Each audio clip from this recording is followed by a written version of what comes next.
बिस्मिल्लाहिर्रहमानिर्रहीम। अस्सलामुअलैकुम।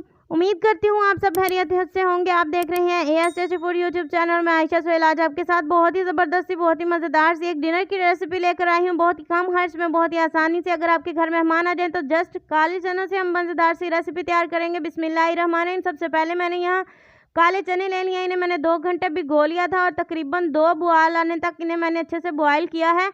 तो देखें इस तरह से जो है मैंने प्याज जो है वो बारीक काट लिए थे और इन्हें मैंने सिलबट्टे के अंदर जो है वो, जिसे आम जुबान में हम दोरी सोटा बोलते हैं, उसमें अच्छे से कूट लिया है। ये जो चने हैं वो भी मैंने अच्छे से बॉयल थे, तो इन्हें जो है वो कूट लिया और इस तरह से इनका मिक्सचर तैयार कर लिया। ये मिक्सचर हमें चाहिए तो इसे जो है वो मैं एक बाउल के अंदर ऐड कर रही हूँ। इसके अंदर जो है वो हम सारी चीज़ें डालेंगे। यहाँ पे मैंने मिक्सचर को डाल दिया है। अब हम इसके अंदर डालेंगे प्याज जो मैंने बारीक काट लिए थे और इन्हें जो है वो अच्छे से कूट लिया। 2 चम्मच मैंने इसमें प्याज ऐड किए हैं, प्याज का पेस्ट, और 1 चम्मच जो है वो इसमें जाएगा अदरक लहसुन का पेस्ट। बहुत ही आसान तरीके से हम तैयार करेंगे। 2 चम्मच इसमें मैंने ऐड किए हैं बेसन के। यहाँ मेरे पास 3 चम्मच थे तो मैंने थोड़ा सा बेसन बचा लिया, अगर ज़रूरत पड़ी तो हम इसमें और ऐड करेंगे। साथ ही इसमें स्पाइसेस जाएंगे। यहाँ पे मैं 1 चम्मच सूखे धनिए का पाउडर और 1 चम्मच जो है सुर्ख मिर्च पाउडर, और साथ ही चम्मच जो है मैंने 1/4 चम्मच जो है वो मैंने डाला है नमक का, और 1 चुटकी के करीब हल्दी इसमें ऐड की है। बहुत ही अच्छे तरीके से जो है इन सारी चीज़ों को अंदर इसके मिक्स कर लेंगे। देखिए हमने पानी बिल्कुल भी इस्तेमाल नहीं करना। जो अदरक लहसुन का और प्याज का पेस्ट है उसके अंदर काफ़ी सारा पानी होता है, तो उसी के साथ जो है वो हमने इसे तैयार करना है। तो देखिए बहुत ही अच्छे तरीके से जो है वो आपने इसे गूंदना है, जैसे हम आटा गूंदते हैं, ताकि मसाला जात जो है वो अंदर तक इसके रच जाए। बहुत ही सिंपल वे में ये देखें इस तरह से, इस तरह का बैटर हमारे पास तैयार है। ये एक तकरीबन डो बन गया इसकी।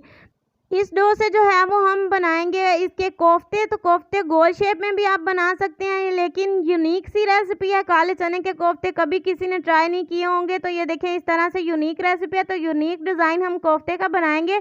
तो इस तरह से मैंने थोड़े से ओवल शेप में जो है वो कोफ्ते बनाए हैं। इसी तरह से जो है वो हम सारे कोफ्ते तैयार करेंगे।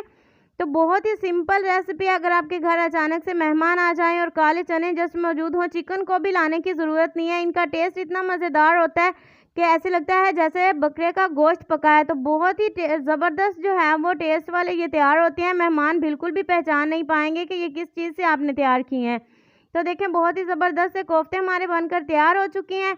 इन्हें जो है फ्राई करने के लिए जो है मैंने पैन के अंदर घी जो है वो थोड़ा सा गर्म कर लिया। ये बबल से आपको अंदाज़ा हो रहा होगा कि घी बहुत ज़्यादा गर्म नहीं है, नॉर्मल है।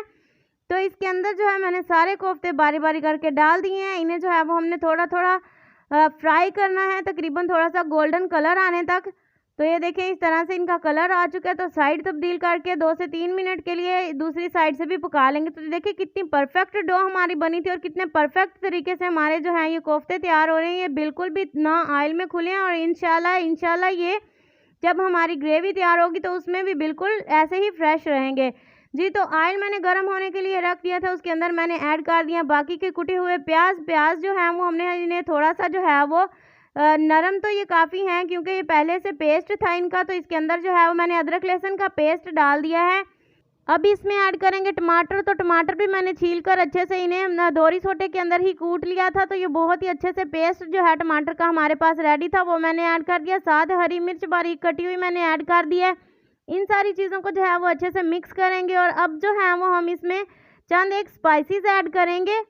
स्पाइसेस आप अपनी मर्ज़ी से कम ज़्यादा कर सकते हैं। थोड़ा सा मैंने इसमें पानी डाल दिया कि ये नीचे ना लगे। तो स्पाइसेस जो हैं वो हम इसमें ऐड करने जा रहे हैं। सुर्ख मिर्च पाउडर 1 चम्मच मैंने ऐड किया है, आप 1 से कम ज़्यादा कर सकते हैं जी। तो नमक जो है वो मैंने 1/4 टीस्पून ऐड किया है इसके अंदर। साथ ही जो है वो इसके अंदर मैंने सूखे धनिए का पाउडर ऐड कर दिया है। अब इसमें जो है वो आधा चम्मच मैंने हल्दी डाली है। बहुत ही ज़बरदस्त सी रेसिपी, बहुत ही यूनिक तरीके से हम तैयार कर रहे हैं काले चने के कोफ्ते जी। तो बहुत ही सिंपल वे में जो देखें इस तरह से हमने इसकी ग्रेवी तैयार करनी है। तो इसे मसाले को जो है वो अच्छे से हम भून लेंगे, अच्छे से फ्राई करेंगे। फ्राई होने के बाद जो है वो ये देखें इस तरह से कुछ इसकी ये शेप आ गया हमारे पास। जब इस तरह से इसका घी अच्छे से बाहर निकल आए तो तब आपने जो है वो इसके अंदर पानी ऐड कर देना है अपनी मर्ज़ी से। यहाँ मैंने तकरीबन इसके अंदर 3 कप पानी ऐड किया है। 3 कप पानी जो है वो इतने मसाले के लिए और इतनी जो मैंने रेसिपी तैयार की है उसके लिए काफ़ी होगा जी। तो इसके ऊपर ढक्कन देकर 15 से 20 मिनट इसे पकने देंगे। तो ये देखें धीमी आंच पर मैंने इसे 15 से 20 मिनट पका लिया। तो देखें इस तरह से ये उबल रहा है बहुत ही अच्छे तरीके से। तो अब हम जो है वो इसके अंदर अपनी रेसिपी ऐड करते हैं। जो हमने कोफ्ते बनाए थे वो हम इसमें ऐड करेंगे इस तरह से। तो ये देखें उबलते हुए पानी में इसलिए हम ऐड कर रहे हैं ग्रेवी के अंदर कि अगर ये जो है अंदर से थोड़े बहुत रह भी गए हों तो इसके अंदर बहुत ही अच्छे तरीके से ये पक जाएंगे और बहुत ही ज़बरदस्त सा टेस्ट जो है वो इसकी ग्रेवी के अंदर भी रच जाएगा। जी। तो ये देखें इस तरह से अंदर मैंने डाल दिया है और अब तकरीबन आपने इसको बिल्कुल लो आंच के ऊपर जो है वो पकाना है। साथ ही मैंने हरा धनिया और हरी मिर्च बारीक कटी हुई ऐड कर दी है। इसे हमने लो आंच के ऊपर तकरीबन 3 से 4 मिनट तक पकाना है। ये ऑलमोस्ट डन है। तो ये देखें इस तरह से मैंने पका लिया है। पानी जो है वो इसके अंदर से खुश्क हो चुका है और ये देखें बहुत ही ज़बरदस्त सी ग्रेवी हमारी तैयार हो चुकी है। ग्रेवी आप अपने टेस्ट के मुताबिक रख सकते हैं, कितनी आपको कम पसंद है या ज़्यादा पसंद है। तो ये देखें हम ज़बरदस्त से मज़ेदार से कोफ्ते आपने ज़रूर ट्राई करने हैं। वीडियो अच्छी लगे या रेसिपी के अंदर कुछ भी पसंद आया हो, ज़रा सी भी रेसिपी अच्छी लगे तो लाइक कमेंट एंड शेयर ज़रूर करें और इसी तरह की इंटरेस्टिंग अमेजिंग वीडियोस के लिए चैनल ज़रूर सब्सक्राइब कर लें। नेक्स्ट वीडियो तक के लिए आयशा सुहेल दीजिए इजाज़त। दुआओं में याद रखिएगा। अल्लाह हाफिज़।